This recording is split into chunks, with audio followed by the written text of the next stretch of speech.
gihe umukuru w'igihugu cacu ciza c'u Burundi Nyiricubahiro Evariste Ndayishimiye by'umwarika amazi imisi ariko arashinjwa gukorana n'imihari igiye itandukanye ikorera ngaha mu gihugu cacu ciza c'u Burundi ndetse no ku butaka bwa Repubulika Iharanira Intwaro Rusange ya Kongo, akamara igihe ariko arashinjwa yagirizwa ibyaha bigiye bitandukanye byo kugerageza guhungabanya umutekano w'igihugu c'ababanyi c'u Rwanda nk'uko vyama bigaragara ndetse vyama biranazamuka cane ndetse bikaba byarongeye kugenda birafata indi ntera cane. Ubwo rero by'umwariko impande zombi zonanirwaga guhuza ubwumvikane igihugu c'u Burundi kigafata ingingo yo kugara imipaka mu ntangiro z'uyu mwaka turiko turasozera.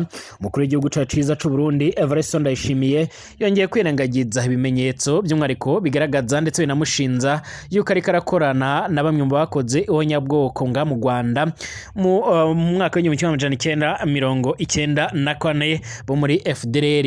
Ni mu gihe kandi by'umwariko Evariste Ndayishimiye ingabo ziwe zarungitswe nga mu gihugu ca Repubulika Iharanira Intwaro Rusange ya Kongo zimaze igihe ziriko zirashinzwa nazo kugira uruhara mu bikorwa bigiye bitandukanye cyane cyane byo kugerageza by'umwariko gukwirakwiza by'umwariko ingenga bitekerezo ya genocide ndetse no kwibasira abatutsi bavuga ururimi rw'ikinyarwanda mu burasirazuba bwa Repubulika Iharanira Intwaro Rusange ya Kongo. Si ibyo gusa kandi kuko by'umwariko ngaha mu gihugu cacu ciza c'u Burundi mu shamba rya Kibira by'umwariko risanzwe rirahana imbibi n'igihugu c'ababanyi c'u Rwanda by'umwariko n'ishamba rya Nyungwe haravugwa ibikorwa byamwe mu bagizi ba nabi umuhari w'iterabwoba ugwanya igihugu c'ababanyi c'u Rwanda uzwi nka Efrene usanzwe urifatikanya n'ingabo z'u Burundi mu bikorwa byabo bya misi yose nk'uko byama bigaragara.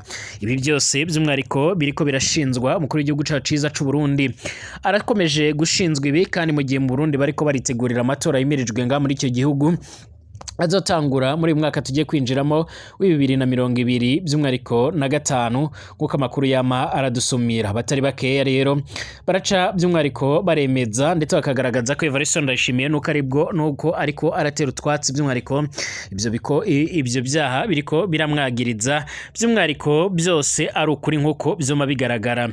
Ibi kandi by'umwariko biremezwa na zimwe mu muguke ndetse by'umwariko n'abandi bakurikirana politike nga mu karere k'ibiyaga binini. Turaja ku majambo Evariste Ndayishimiye aje kugenda aratangaza by'umwariko ku byo aje kugenda arishura.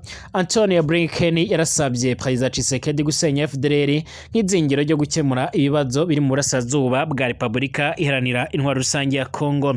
Ibi biriko biraba rero mu gihe ingwano zongeye kubura ndetse zinameze nabi cane, bivugwa ko ingwano zikomeje gufata indi ntera ngaho mu burasirazuba bwa Repubulika Iharanira Intwaro Rusange ya Kongo mu bice byo za Kibumba ndetse no muri za Nyiragongo no mu Birunga nguko byoma bigaragara.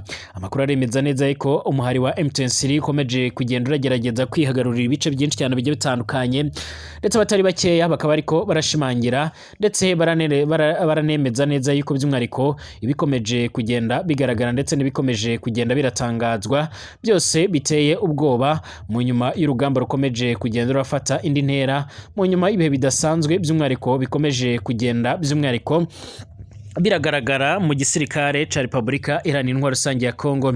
Bwana Tshisekedi yarasabwe kuganira n'umuhari wa M23 ariko yarabyanze avuga yuko rero atabiganiro na bimwe azigera arakorana n'uyu muhari yise umuhari w'iterabwoba ufashwa n'igihugu c'abanyi c'u Rwanda nk'uko akunze kwagiriza icyo gihugu kimwe rero nuko n'uwo muhari nibajya umunwa mu kugaragaza ko by'umwariko ibyo Kongera kirabashinza ataho bihuriye no kuri nk'uko byoma bigaragara.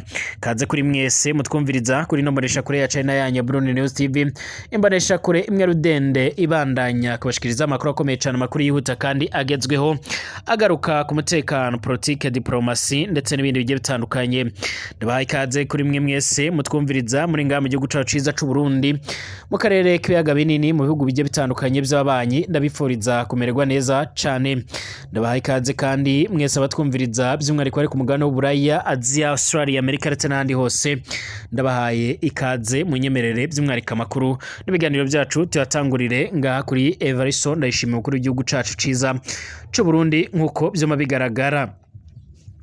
Perezida w'u Burundi Evariste Ndayishimiye by'umwihariko yarigaramye ibivugwa ko ingabo z'igihugu ciwe by'umwihariko ziriko zirakorana n'umwari wa FDLR wakoze uhinyabwoko mu Rwanda by'umwihariko mu mwaka w'1994. Aravuga ko ivyo ngibyo ari nk'igitutsi, mu gihe rero ibihamya byakunze kubigaragaza inshuro zitari nkeya byo kuba ingabo z'igihugu c'u Burundi ziriko zirakorakorana na bamwe mu babarizwa muri FDLR nk'uko amakuru yama aradusumira, ndetse yakiyongeraho rero nabo muri FRN. Haraheze imisi bivugwa yuko rero ingabo z'u Burundi ziriko zirakorana na FDLR ndetse ahamwe n'umuhari wa FRN, haba mu shamba rya Kibira ndetse no ku butaka bwa Republika Iharanira Intwaro Rusange ya Congo. Hari umwe rero mu bofisiye bo ku rwego rwo hejuru rero mu ngabo za AEDC uherutse kubwira ikimenyesha makuru Great Lex Air ko rero ingabo za Republika Iharanira Intwaro Rusange ya Congo ndetse n'iz'u Burundi by'umwihariko ziriko zirubaka ikigo gikomakomeye ca gisirikare mwibanga muri teritwari ya Uvira ni mu ntara ya Kivu y'Amajyepfo, kizajya kirahuriza hamwe rero imihari by'umwihariko yitwaje ibigwanisho ifise umugambi wo guhungabanya umutekano wo mu gihugu c'abanyi c'u Rwanda nk'uko twama turabigarukaho mu nkuru zacu zagiye ziratambuka. RDC bivugwa yuko kandi ariyo iri kohereza ibikoresho bikenewe rero byose mu kubaka iki kigo rero giherereye mu gace ka Kitoga nk'uko amakuru yoma aradushikira.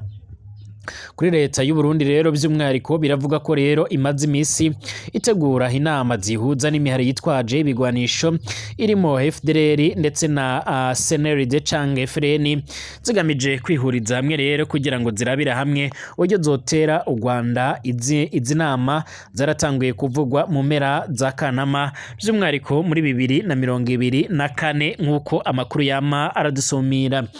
FDLR kandi yaragabye ibitero mu majyaruguru y'igihugu c'abanyi c'u Rwanda mu bihe bigiye bitandukanye ndetse na CNRD canke FRN yaragabye ibindi bitero mu majyepfo y'Iburengerazuba iriturutse muri parike ya Nyungwe muri za 2018 ndetse na 2019 nk'uko benshi bagiye barabyumviriza. Perezida Evariste Ndayishimiye mu kiganiro yagiranye n'abamenyesha makuru rero by'umwihariko nk'uko amakuru yama aradusumira cyange nk'uko amakuru akomeza kugenda aratugeraho by'umwihariko kuri uyu wa gatanu uheze rero by'umwihariko yaragarutse ku mubano w'igihugu c'abanyi c'u Rwanda ndetse n'igihugu c'u Burundi. Avuga ko rero gushinza ingabo ze rero gukorana na FDLR ari nk'igitutsi gikomakomeye cane. Ati ni nko rero kudutuka kugira ngo rero amahanga akunde abumve. Igihe by'umwihariko twojyaga gufasha igihugu ca Congo rero murabizi ko twavyumvikanye twese abakuru b'ibihugu byo bo muri Afrika y'Iburasirazuba, nta numwe rero avuyemo n'u Rwanda rwarimo. Ati twarumvikanye rero ko tujya gufasha igihugu ca Republika Iharanira Intwaro Rusange ya Congo mu kugarukana amahoro n'umutekano. Ati twarumvikanye ko rero by'umwihariko tugwanya rero imihari yose y'abanyamahanga ikorera ibyaha muri Congo yose atanumwe uvuyemo, tukanasaba yuko rero iyo muri Congo ijya mu biganiro bya Nairobi. Yaravuze ko kandi yanaganiriye n'u Rwanda akarumenyesha yuko rero rukwiriye gufasha by'umwihariko kuko rero arigo rwari rushizwe rero ibikorwa rwari rujejwe ibikorwa by'amatohoza, rukaba rwanatanga amakuru rero y'ubutasi y'aho umwari wa FDLR uherereye ngaho muri ivyo bice. Ati muratubwire aho rero abo ba FDLR bari, murabe ko rero tutabatera, nitutabatera muraba mubona yuko rero twoba turiko turafatanya. Evariste Ndayishimiye umukuru w'igihugu ciza c'u Burundi yaronze mu bya Kisekedi arashinze u Rwanda gukorana n'umuhari wa M23. Yaravuze ko kandi rumaze kubona ko rero u Burundi gukorana na RDC gwatanguye rero kutabyishimira nk'uko byo biragaragara. Nubwo Evariste Ndayishimiye avuga ibingibi kandi hari amakuru agaragaza neza yuko hari inama ingabo z'u Burundi zagiye zirakora zikurikirana yahuje by'umwihariko guverineri na Kivu muri Kivu y'Amajyaruguru General Major Peter Chirimwami Nkuba, Brigadier General Hakizimana Antoine alias Jeva urongora CNRD canke FRN, aho boganiriye ku bufatanye n'uburyo bufatikanya bw'impande zombi bwatanguye muri Werurwe 2024. biteganyijwe yuko kandi ikigo RDC n'u Burundi bariko barubaka nikimara kuzura abagwanyi b'imihari yitwaje ibigwanisho rero iragwanya ubutegetsi bw'u Rwanda bazojya barahuriramo rero bagateguriramo rero ibitero nibamara kubitegura bakomeze by'umwariko mu shamba rya Kibira mu Burundi bagambire rero kwinjira mu Rwanda nkuko amakuru yama aradushikira. Ingabo za RDC izo Burundi FDLR hamwe rero n'indi mihari yitwaje ibigwanisho yibumbiye mu ihuriro ry'ise abazarendo birasanzwe byifatikanya mu bikorwa rero byo kugwanya umwari witwaje ibigwanisho wa M23 kuva muri 2023. Leta y'u Burundi leta z'ibihugu byombi rero zirashinza u Rwanda gufasha M23 n'umuhari wa Red Tabara usanzwe uragwanya ubutegetsi bwa Evariste Ndayishimiye zimaze igihe rero ziragerageza guhuza FDLR ndetse na CNRD canke FRN kugira byifatikanye rero mu gutera igihugu c'abanyi c'u Rwanda.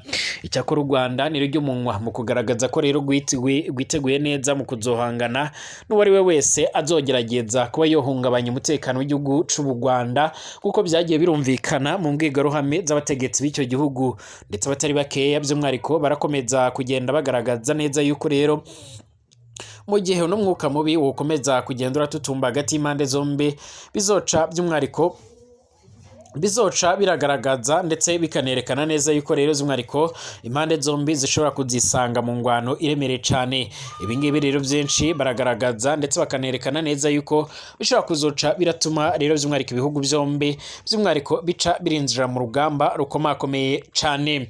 Mu gihe kandi by'umwariko abategetsi bama baragaragaza ko urugamba ndetse n'ibiberanga ku butaka bwa Repubulika Iharanira Intwaro Rusange ya Kongo bikomeje kugenda birafata indi ntera. Hari abandi bategetsi bama baragaragaza ndetse bakanerekana neza yuko rero batewe impungenge n'ibiriko biragaragara bagakomeza gusaba rero Kongo ko yova irareka rero gukorana n'imihari ya FDLR nkuko byuma bigaragara.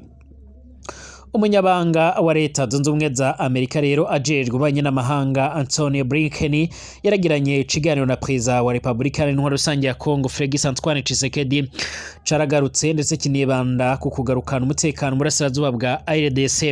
Muri icyo kiganiro barakoreye ku telefone ku igenekerezo rya 27 ukuboza 2024. Blinken yarasabye ku butegetsi bwa Kinshasa bwoshira rero imbaraga muri gahunda yo kurandura umwari wa FDLR ugizwe n'abasize barakoze uhanyabwoko mu gihugu c'abanyi c'u Rwanda byakorewe abatutsi mu mwaka w'1994 bagahungira muri RDC aho bakomeje kungabanya umutekano w'akarere by'umwariko n'igihugu c'abanyi c'u Rwanda.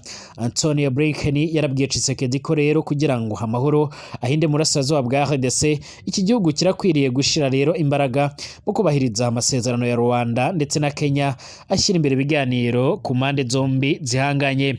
FDLR yarahawe urubuga na RDC ndetse ingabo zayo zivangwa n'igisirikare c'ico gihugu kizwi nka FARDC aho rero bakomeje kugira uruhara rukomakomeye cyane mu guhungabanya umutekano w'abanyagihugu by'umwariko abanyekongo bavuga ikinyarwanda cyane cyane abo mu bwoko bw'abatutsi.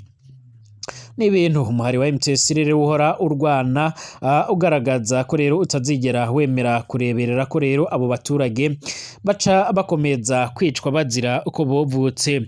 Aho gukemura ibyo bibazo rero RDC ikagaragaza ko u Rwanda ariko rero nyirabayazana rufasha M23 mu guteza umutekano muke cyane. N'ibintu u Rwanda rwamaganiye kure rero ukagaragaza ko rero ibyo ari ukwihuza inshingano zo kurindira umutekano abanyagihugu bayo ndetse no gushyira mu bikorwa iby'amasezerano ya Rwanda na Nairobi avuga. U Rwanda kandi urashinza RDC guha indaro FDLR by'umwariko umuharobarizwamo nyine abagize uruhara mu ihonyabwoko ryarakorewe abatutsi mu Rwanda. Rugaragaza ko kandi kuganira na M23 nk'uko rero by'umwariko ayo masezerano abiteganya aricyo kizoshira iherezero ku bibazo by'umutekano muke burasirazuba bwa RDC. Ibintu RDC idakozwa ikavuga ko rero M23 ari umuhari w'iterabwoba by'umwariko ko itazigera iragirana ibiganiro nawo. Ibi ni nabyo rero biratuma umuhari ugaragaza ko rero nubwo urajwe inshinga n'ibiganiro n'ibitaba by'umwariko uzanaharanira uburenganzira bwawo nubwo abanyagihugu Kongo cyane cyane bo muri Kongo bavuga ikinyarwanda mu nzira zose bizocamo kabone nubwo rero byabasaba gutanga ubuzima. Kw'igenekerezo rya 15 Kigarama 2024 hari hateganyijwe isinywa ry'amasezerano hagati y'u Rwanda na Repubulika Iharanira Intwaro Rusange ya Kongo agamije kugarukana amahoro n'umutekano mu karere. Icyakora by'umwariko nivyoba RDC yarashinjije u Rwanda kuba rero nyirabayazana ndetse kubijyana n'isubikwa ry'icyo gikorwa ngo kuko rero gosabye ibitari byitezwe muri iyo nama. Icyakora ubwumvikane buke rero hagati y'intumwa za RDC n'u Rwanda bwaravutse ubwo hari hagezwe rero ingingo ya M23. RDC irahira yivuye inyuma yuko rero idashobora kuganira n'uyu muhari kandi mbere yari yarabyemeye. Minisitiri ajejwe iby'imigenderanire na mpuzamakungu w'u Rwanda Ambasaderi Vindo Ngirehe ku ruhande rw'igihugu c'abanyi c'u Rwanda yaragaragaje ko izo mpamvu zigamije kwirengagiza ibibazo biterwa na FDLR ndetse n'indi mihari ikorera ku butaka bwayo. Kuri inshuro Antonio Blinken yara agaragaza ko rero ibiri kubera muri RDC biko birafata indi ntera abanyagihugu benshi bakomeje gukurwa mu byabo bigizwe muri ruhare niyo mihari hari muri na M23. Akagaragaza ko rero impande zombi zihanganye zikwiriye kuganira ku ngamba zofatwa agashakwa igisubizo kirambye.